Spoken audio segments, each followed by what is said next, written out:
Suman Tevatia and it is your second poem, The Kite. तो student जैसे इसके title से मालूम पड़ता है जिसका टाइटल है द काइट, उसके नाम से पता चलता है कि this poem is about the kite. ये पोएम जो है काइट के बारे में ही बताया गया है इस पोएम में। Okay, let's read.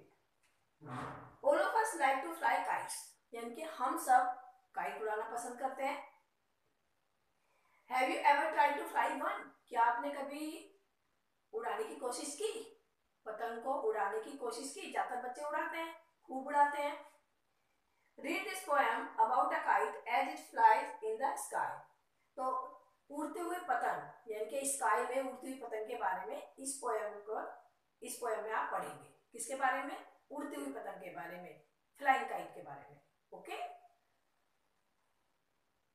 It is first stanza. How bright on the blue is a kite when it is new.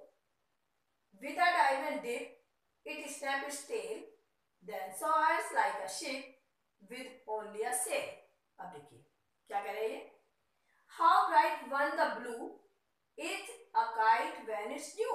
यानी कि एक पतंग जब न्यू होती है, नई होती है, तो कितनी ब्राइट होती है, यानी कि आसमान में जब वो उड़ती है, आसमान में दिखाई देती है नई पतंग, तो कितनी ब्राइट होती है। ब्राइट का मतलब डार्क कलर होता है, उसका ब्राइट कलर होता है। और ब्लू यहाँ पे यूज हुआ स्काई के लिए। ओके, यानी कि आकाश में वो कितनी चमकती है, कितनी ब्राइट होती है, कितनी चमकीली होती है। With a dive and dip its snap its tail. Dive जैसे आप गोता लगाते हैं, डिप जैसे डुबकी लगाते हैं, तो डाइव के साथ, डिप के साथ, यानी कि गोते के साथ, डुबकी के साथ वो अपनी पूंछ को झटकती है, यानी कि अपनी टेल को स्नैप करती है। स्नैप का मतलब कि झटकती है। जैसे आप ऐसे उड़ाते हैं तो फिर उसको झटका देते हैं, डाइव का मतलब ऐसे झटका देते हैं उसको, तो फिर वो अपनी पूंछ को झटकती है। उसकी पूंछ भी होती है पीछे, थोड़ी ऐसी टेल बनी हुई होती है काइट में। Then soars like a ship with only a sail. और फिर क्या होता है कि शिप मतलब होता है जहाज, सोर्स का मतलब होता है ऊंचा उठना। फिर एक पाल वाले जो जहाज होता है जिसमें एक ही पाल होता है, उसकी तरह वो ऊपर उठती हुई चली जाती है। पतंग जो है ऊपर उठती हुई चली जाती है। Okay, second stanza. As over tides of wind its rides. और जैसे हवा के झोंके होते हैं तो ऐसा लगता है कि जैसे हवा के झोंकों में वो सवारी कर रही है। कौन? काइट। राइड्स का मतलब सवारी होता है। अब हॉर्स राइडिंग आप कहेंगे तो घुड़सवारी होगी। ऐसे यहाँ पे राइड कर रहे थे, ऐसा लग रहा है कि हवा के झोंकों में जो काइट है वो राइड कर रही है कि सवारी कर रही है। क्लाइंब टू द क्रेस्ट, और वो हवा के झोंके के साथ ही चोटी पे चढ़ती चली जाती है, यानी और ऊंचाई पे चढ़ती चली जाती है। ओपा गस्ट एंड पुल्स। गस्ट का मतलब होता है हवा का झोंका, हवा के झोंके के साथ वो और ऊपर चढ़ जाती है। अब एंड पुल्स, और उसको खींचते हैं हवा के साथ। जब हम उसको पुल करते हैं, काइट उड़ाते हैं, तो हम उसे पुल भी करते हैं। then seem to rest as winds fall. और तब ऐसे लगता है कि ये जो जैसे पीछे को हटती है ना थोड़ी, जैसे गिरती हुई पतंग जो है रेस्ट कर रही हो, आराम कर रही हो कुछ टाइम के लिए, कि गिरती हुई पतंग जो है जैसे रेस्ट कर रही हो और आराम कर रही हो। when string goes slack, और जब हम उसकी डोरी को, स्ट्रिंग मींस डोरी को थोड़ा स्लेक करते हैं, थोड़ा दूर छोड़ देते हैं, थोड़ा ढीला करते हैं,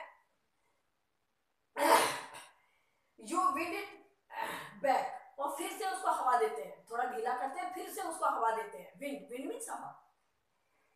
and run until a new breeze flow, और जब तक ये तैरती रहती है, जब तक कि कोई नया झोंका हवा का नहीं आता, जब तक कि थोड़ी सी तैरती है, जब तक कि हवा का झोंका नया नहीं आता।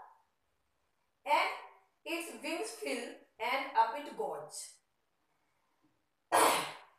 और जब ये हवा का झोंका आता है, नया हवा का झोंका आता है, तो हवा उसमें भर जाती है। किसमें? काइट में भर जाती है, इसके अंदर फिल हो जाती है। विंग्स फिल, इसके पंखों में भर जाती है, एक तरीके से यू कह सकते हैं आप। एंड अप इट गोज, और फिर ये ऊपर जाती है। जैसे हवा भरती है और ये उतनी ही ऊपर चलती चली जाती है। ओके,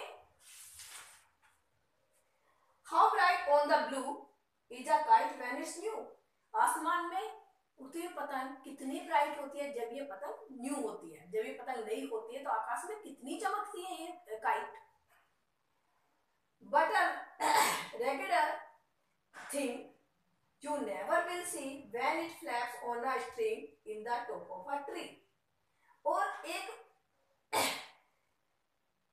इतनी शायद कोई चीज बुरी हालत में दिखाई दे, रेगुलर थिंग यानी कि बुरी हालत में कोई चीज इतनी दिखाई दे, तब यू नेवर विल सी यानी कि तुम्हें कोई भी चीज इतनी बुरी हालत में दिखाई नहीं देगी क्या, when it flap on a string in a top of a tree.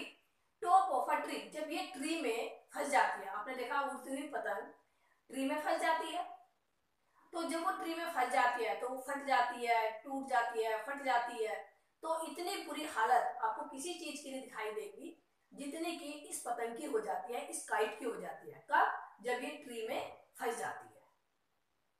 Okay students, it is clear you.